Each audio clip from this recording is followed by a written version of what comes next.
Bonjour à toutes et à tous. Je vous propose d'ouvrir cette séance du conseil municipal du 14 septembre 2020.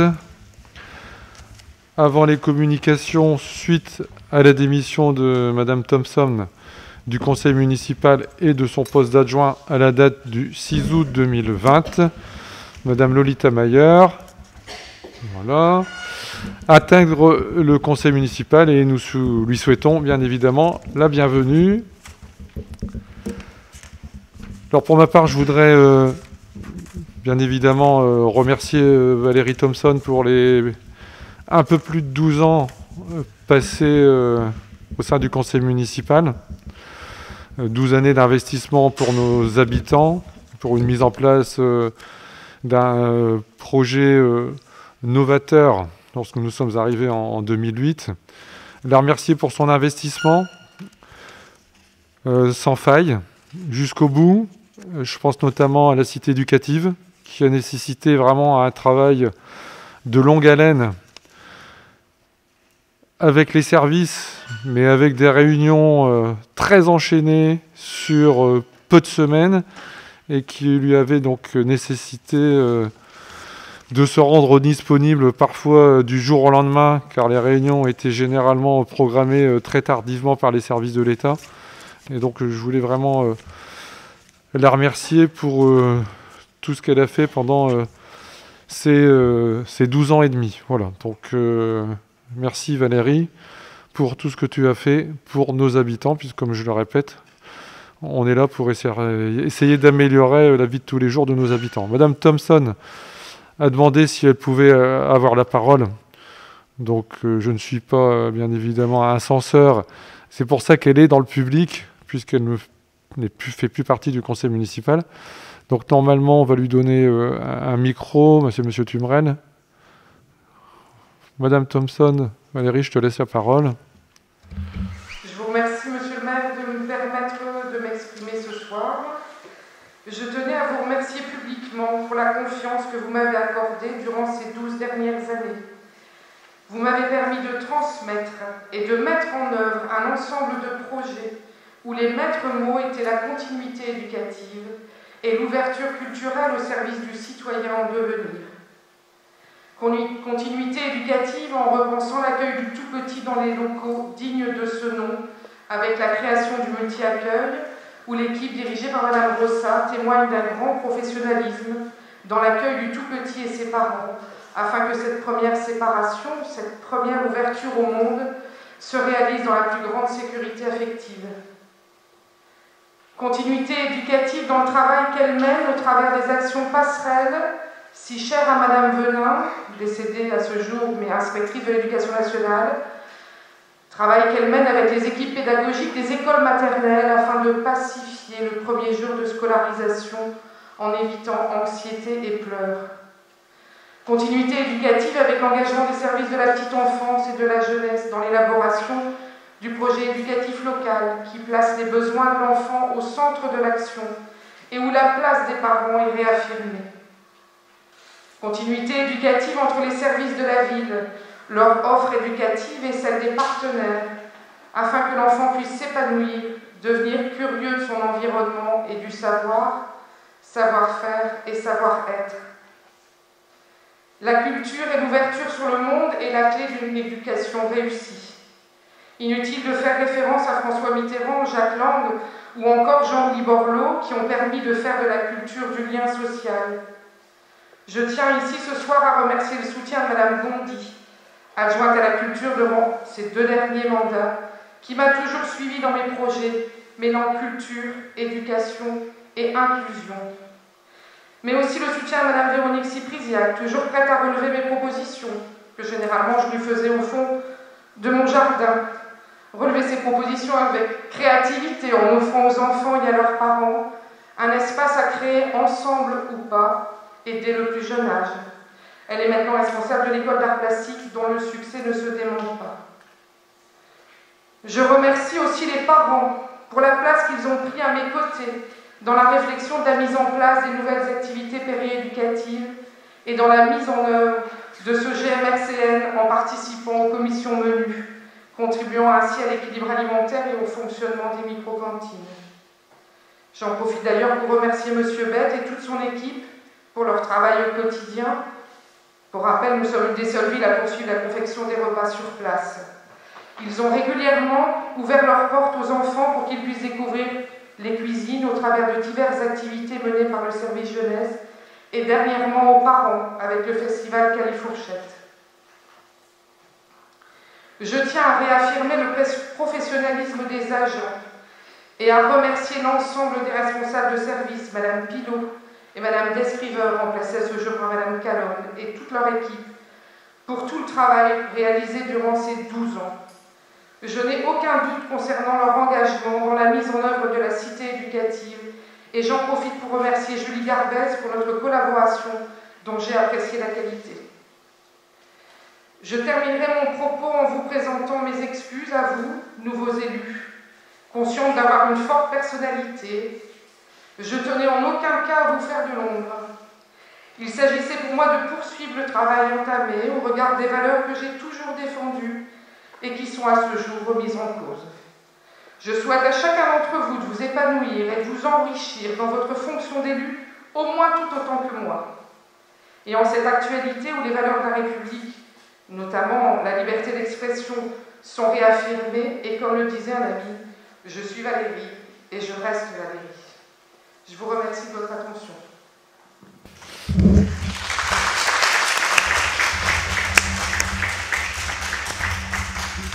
Merci Madame Thompson. En communication, les membres de la CCID, donc il y a eu un renouvellement de la commission communale des impôts directs. Je rappelle que c'est le directeur régional des finances publiques qui dresse cette liste. Celle-ci nous est arrivée dernièrement. Je vous donne donc la liste des membres de cette CCID en commissaire titulaire. Ah oui. Monsieur Eman, Madame Delbove, Monsieur Palis, Monsieur Lernoux, Monsieur Renard-Fabrice, Madame Chic-Becta, Madame Carlier-Aimé, Monsieur Loutre-Benoît. Dans les commissaires suppléants, Madame Levent-Catherine, Monsieur Marin-Francis, Monsieur Benguenou-Amar, Monsieur Ladrier-Dimitri, Madame Bernard-Chantal, Monsieur Bille-Patrice, Monsieur Berrier-Jean-Roger, Madame Guy-Patricia. Avant de commencer le conseil municipal, c'est vrai que j'allais zapper puisqu'il y a eu une entrée inhabituelle pour ce conseil. Je nomme comme secrétaire de séance, comme d'habitude, Monsieur Cyril Moradi, puisqu'il faut faire l'appel. Donc s'il y a des interventions, on les fera après l'appel. Allez-y, Monsieur Moradi.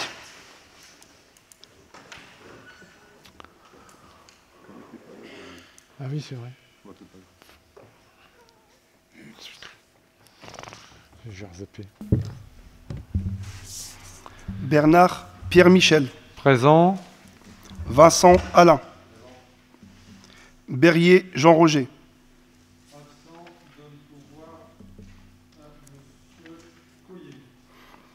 Bernard Karine. Levent Bruno. Dutrieux Isabelle. Coyer Damien. Potvin Valérie. Célidonio Onotilio. Gondi Elisabeth. Manard Sylviane. Tétigny Aldo. Hénin Daniel. Renoncourt Claude. Bafcop Francine. Delbove Nicole. Asselin Isabelle. Benguenou Amar. Bille Isabelle. Beljouri Ali. Pires Martine. Torres Isabelle. Kenouf Nathalie. Messager Patrick. De Gog Cédric. Gandao Régis. Choquet Christine. Présente. Moradi Cyril, présent. Frémery, Éric. Walleran, Edith. Ferring, Nicolas. Présent. Malo, Peggy.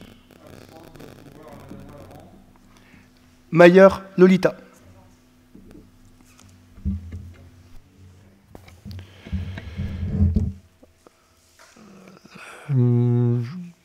Monsieur Ferring. Oui, si vous me permettez, monsieur le maire, bonsoir à tous déjà.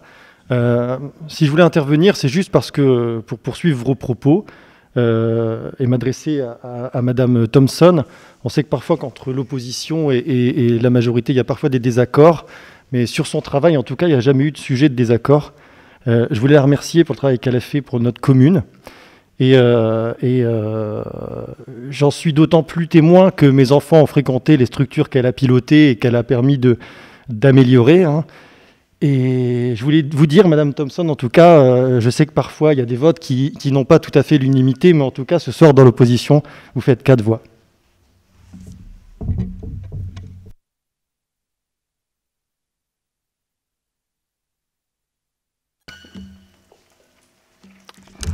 J'amènerai pas de commentaires spécifiques, mais l'heure n'est pas à la polémique, comme vous l'avez évoqué. Mais je peux retrouver quelques mots que vous avez laissés ou quelques messages que vous avez laissés par-ci par-là qui n'étaient pas toujours sur ce que vous dites aujourd'hui. Mais le principal, c'est de reconnaître que le travail était bien fait par l'élu référente et c'est là-dessus qu'on va se retenir. Donc je reprends les communications. Ensuite, nous avons reçu un courrier également des services de l'État pour nous annoncer les dossiers retenus dans le cadre de la dotation politique de la ville. Donc pour la création d'une salle de fitness et de musculation au stade Michel Bernard, 109 480 €, soit 50% d'estimation hors taxe. Remise aux normes des vestiaires du stade Gilliard et du clubhouse, 185 000 €, soit 74% de l'estimation hors taxe. Et pour la création d'une micro-cantine à l'école maternelle du Mont-d'Anzin, 135 396, soit 80% de l'estimation hors taxe. Donc il y a donc une subvention de 429 876 € qui ont été retenus dans le cadre de la dotation politique de la ville. Ensuite, donc le directeur général des services a reçu un mail de monsieur Ferring pour une question orale. Lors de notre réunion des présidents de groupe, vous m'avez évoqué qu'il y aurait une question orale et que vous connaissiez bien vos dossiers. Ce sont vos propres termes. Hein. Question orale qui porte sur la sécurisation de la voûte de la résidence 23 Salengro. Je vous rappelle le règlement intérieur et notamment la page 9, règlement intérieur qui a été validé il y a très peu de temps. Hein. Donc page 9, article 30. Donc les questions orales devront faire l'objet d'une transmission écrite au maire 2 jours francs avant la date du conseil.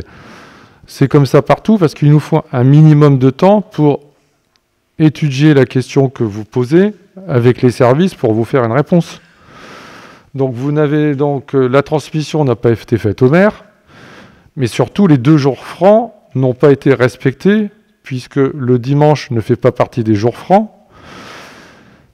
Vous l'avez envoyé vendredi compte pas, lundi ne compte pas, donc on n'a pas suffisamment de temps pour pouvoir répondre à votre question. Donc la question orale que vous nous avez envoyée ne répond pas au règlement intérieur, on en prend note et on vous propose d'évoquer cette question lors du prochain conseil municipal, puisque nous aurons le temps dans ces cas de voir les éléments que vous avez fournis vendredi.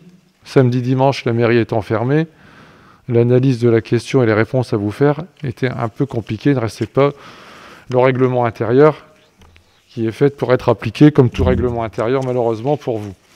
Donc votre question orale, même si elle ne m'a pas été adressée, j'en prends note et sera évoquée lors du conseil municipal du 5 octobre. Sur les décisions qui ont été prises,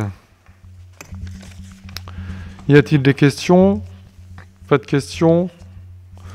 On passe donc aux délibérations. La première délibération, Détermination du nombre de postes d'adjoints suite à la démission de Madame Thompson.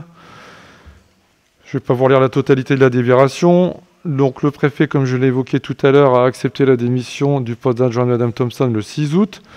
Suite à cette démission, le conseil municipal doit se prononcer pour la mise en œuvre de l'une des deux options suivantes: supprimer le poste d'adjoint au maire ou remplacer l'adjoint démissionnaire et maintenir à 9 le nombre de postes d'adjoints. Il est donc proposé au conseil municipal de maintenir le nombre de 9 postes d'adjoints au maire. Y a-t-il des questions? On passe au vote. Qui vote contre? Abstention. Voté à l'unanimité. La deuxième délibération. Élection d'une nouvelle adjointe. Suite à la démission de Mme Valérie Thompson, deuxième adjointe, acceptée par Monsieur le préfet, il convient donc de procéder à l'élection d'une nouvelle adjointe. En vertu de l'article L2122-7-2, alinéa 4 du CGCT, celui-ci sera choisi parmi les conseillers de même sexe que celui auquel il est appelé à succéder. En vertu de la jurisprudence du Conseil d'État, lorsqu'un poste d'adjoint est vacant, l'adjoint nouvellement élu prend naturellement place au dernier rang dans l'ordre des adjoints et chacun des autres adjoints remonte d'un rang. Il est donc proposé au conseil municipal de procéder à l'élection d'une nouvelle adjointe qui sera donc placée en 9e proposition. Et nous vous proposons donc la candidature de Madame Elisabeth Gondy. Est-ce que vous proposez... Y a-t-il une autre proposition sur ce poste? Et donc d'acter la nouvelle liste et rang des adjoints. Premier adjoint, donc M. Alain Vincent. Deuxième, M. Jean-Roger Berrier. Troisième adjointe, Mme Karine Bernard. Quatrième adjoint, M. Bruno Levent. Cinquième adjointe, Isabelle Dutrieux. Sixième, M. Damien Coyer. Septième, Valérie Potvin. Huitième, Onotilio Celidonio. Et donc en 9e position, Mme Elisabeth Gondy. L'élection se fait au bulletin secret et à la majorité absolue. C'est une obligation dans le cas du CGCT. Il va donc y avoir un appel et donc un vote à bulletin secret. Je propose de nommer Isabelle Asselin pour le dépouillement. On reste bien évidemment, compte tenu du contexte sanitaire, avec une seule personne qui dépouillera. Et nous allons procéder donc au vote. Donc sur le bulletin, vous avez un bulletin vierge. Vous avez la petite enveloppe qui va bien.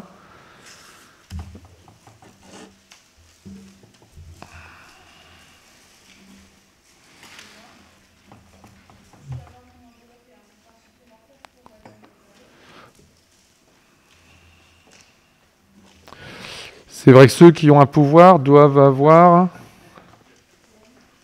Alors, Monsieur Beljouri, vous donnez les documents à Monsieur Renoncourt.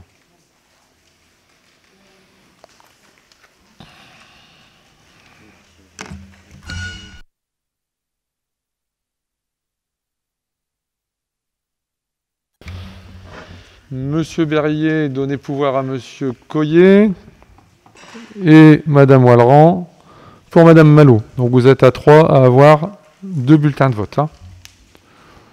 Voilà, on procède à l'appel. Merci, Monsieur le maire. Isabelle Dutrieux. Bruno Levent. Alain Vincent. Pierre-Michel Bernard. Jean-Roger Berrier.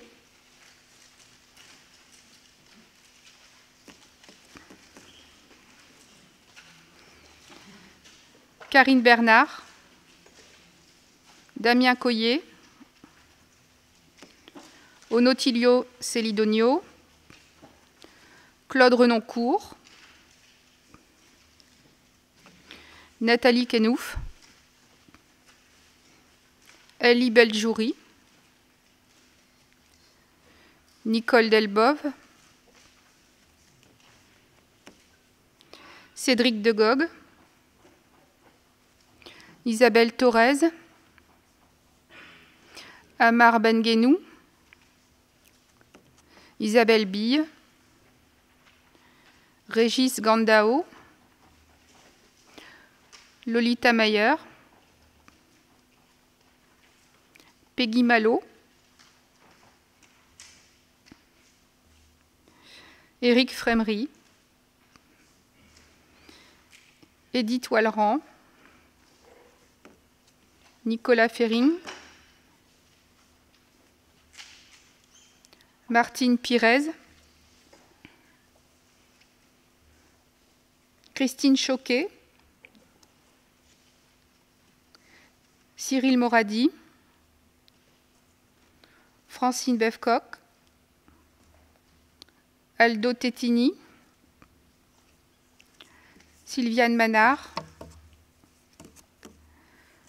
Patrick Messager, Isabelle Asselin, Daniel Hénin, Elisabeth Gondy, Valérie Potvin.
Nous avons bien 33 enveloppes. Nous allons procéder au dépouillement.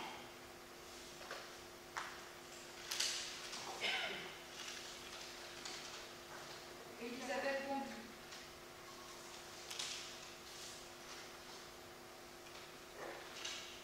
Elisabeth Gondy.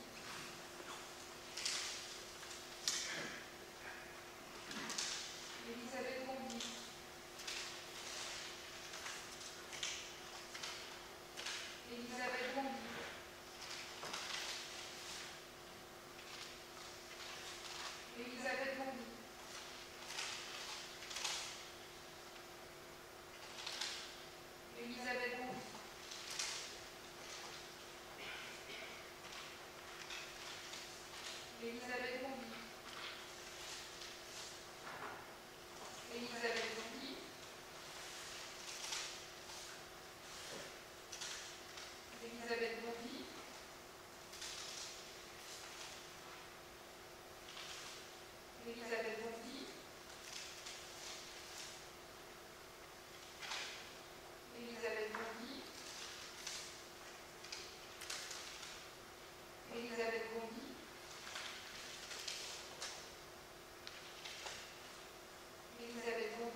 Donc, Madame Gondi est donc nommée officiellement 9e adjointe.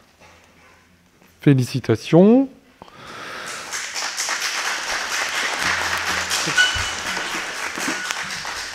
Alors, compte tenu du contexte sanitaire, je propose à Madame Gondi de venir pour sans écharpe.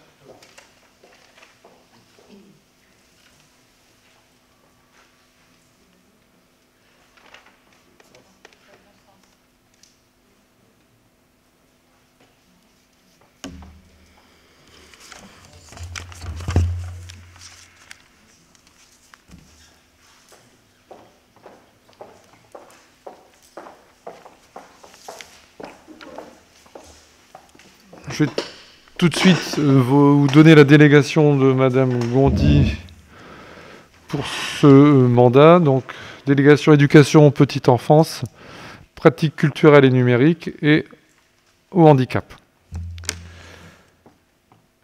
La troisième délibération, remplacement d'un membre titulaire au sein de la commission jeunesse, loisirs, sport, éducation, vie associative et handicap. Dans le déroulé, vous aviez reçu un tableau qui n'était pas correct. Vous avez donc eu la correction peu de temps après. Pour permettre à un vote à main levée, comme évoqué lors de la réunion des présidents de groupe mercredi dernier, on propose donc au niveau de la commission titulaire de remplacer Madame Thompson par Madame Gondi. Donc en titulaire, je rappelle, on aura M. Vincent, Mme Gondi, M. Renoncourt, Mme Delbov, M. Moradi, Mme Walleran.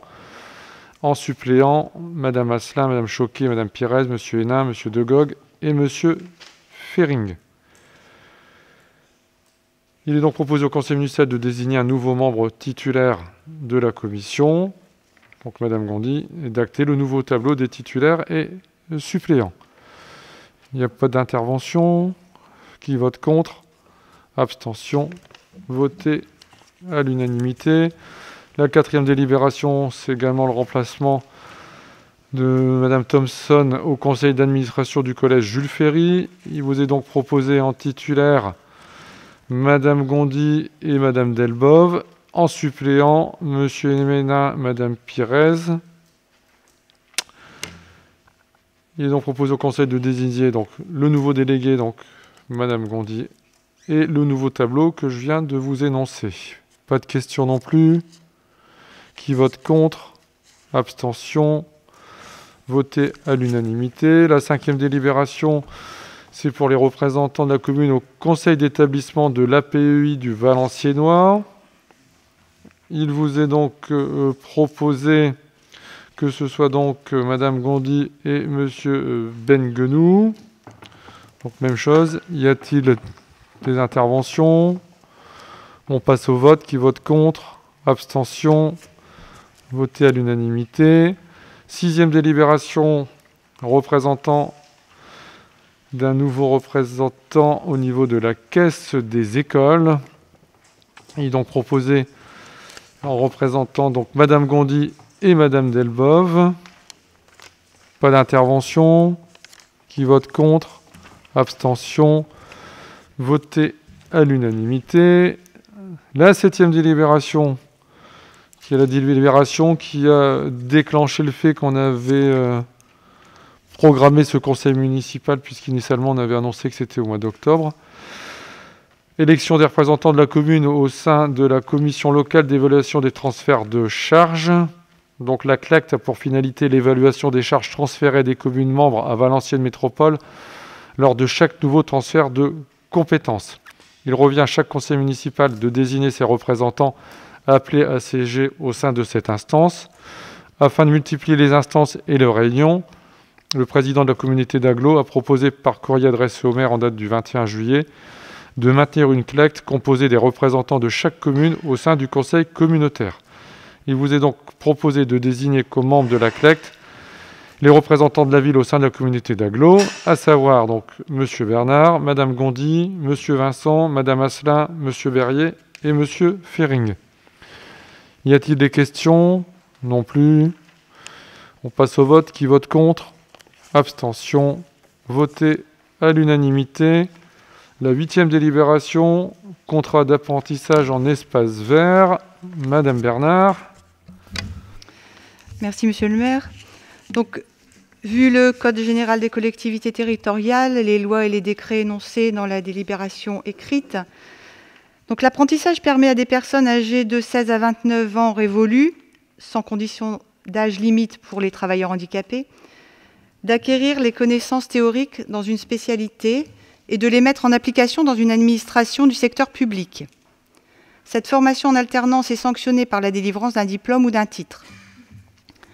Ce dispositif présente un intérêt aussi bien pour les jeunes en leur proposant un mode d'insertion professionnelle durable grâce à l'obtention d'un niveau de qualification et d'une expérience adaptée, que pour la collectivité qui peut développer une compétence adaptée à ses besoins et répondre à un objectif de mission de service public pour le soutien de l'emploi des jeunes.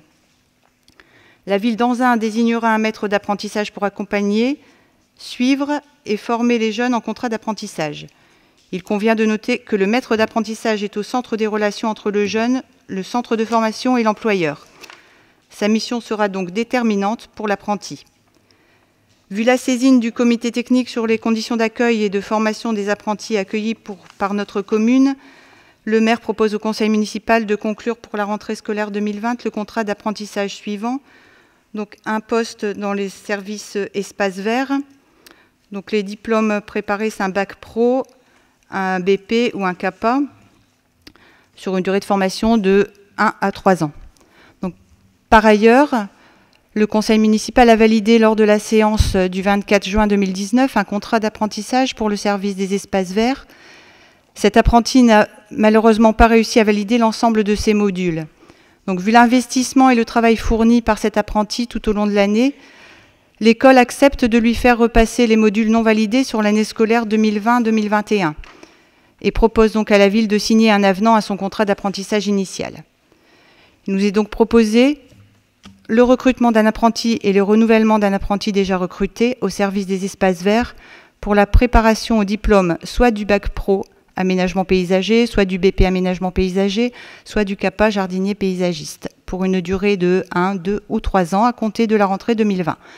D'inscrire au budget les crédits correspondants et d'autoriser le maire à signer tout document relatif à ce dispositif, et notamment les contrats d'apprentissage, les avenants aux contrats d'apprentissage, ainsi que les conventions conclues avec les centres de formation d'apprentis. Merci. Y a-t-il des questions?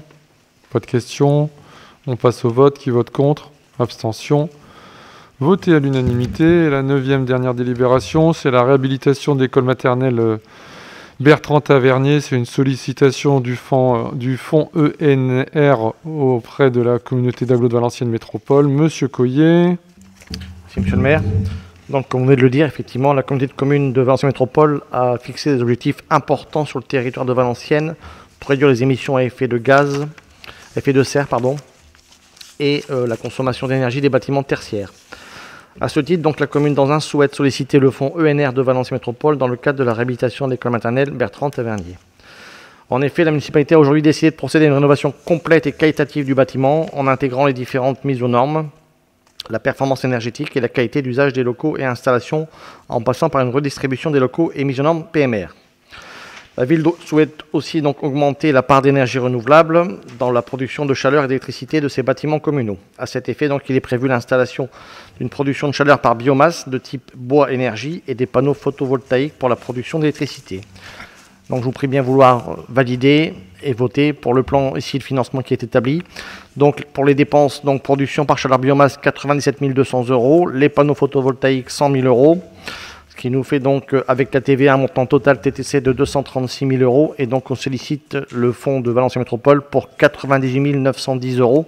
C'est 50% du montant, moins le FCTVA, qui lui se monte à 38 818 €. Et un autofinancement ville d'Anzin de 90 910, qui est la moitié, effectivement. Voilà. Y a-t-il des questions? Madame Gondi. Alors moi, c'est pas une question. J'aurais voulu avoir la parole suite à l'élection. Est-ce que j'attends Oui, le vote? on va d'abord voter. D'accord. Y a-t-il des questions sur ce réhabilitation de l'école maternelle Tavernier qu'on avait déjà évoqué à plusieurs reprises? Pas de questions, on passe au vote. Qui vote contre? Abstention? Voté à l'unanimité. Madame Gandhi, vous voulez la parole, je vais vous la donner immédiatement. Je vous remercie. Avant tout, je voulais remercier Monsieur le maire pour la confiance qu'il me témoigne en me confiant de nouvelles missions. J'aurai à cœur d'y apporter l'engagement que vous me connaissez. Je remercie également l'ensemble du conseil municipal pour le soutien qu'il me témoigne à travers ce vote. Et je voudrais quand même avoir une pensée pour Valérie Thompson, avec laquelle, pendant 2 mandats, nous avons porté énormément de dossiers en binôme. Et je la regretterai, bien que je respecte sa volonté de partir. Merci. Merci. Voilà, le conseil municipal est terminé. Prochain conseil le 5 octobre. Monsieur Ferring, pour la question orale, c'est vrai que sur le mail qui avait été envoyé à Monsieur Tumal, je viens de le voir, vous évoquez que vous allez parler de la voûte, mais il n'y a pas de question spécifique. Donc si c'est possible de nous compléter votre demande pour savoir quelle est la question exacte, parce que en prenant le document, il n'y a pas de question. Donc on va être aussi un petit peu embêté pour préparer la réponse à une question que j'ai pas. Donc si vous pouviez me compléter ou me renvoyer un document sur la question que vous allez nous poser et qu'on puisse préparer pour vous répondre au prochain conseil municipal. Est-ce qu'une transmission par mail vous suffira? Une transmission par courriel vous suffira? Oui, mais ces transmissions écrites, c'est pas marqué que ce soit par courrier. Mais le mail, il faut qu'il me soit envoyé. Donc vous m'envoyez un mail, vous faites une copie au DG, à Monsieur Tumrel, mais vous me renvoyez la question que vous voulez évoquer lors du 5, puisqu'on puisse préparer, nous, avec les services, la question que vous voulez évoquer. Parce qu'en nous disant que c'est sur la voûte, j'ai pas de question spécifique là-dessus, donc il faut que ce soit précisé. Merci, bonne soirée. Bonne semaine à vous toutes.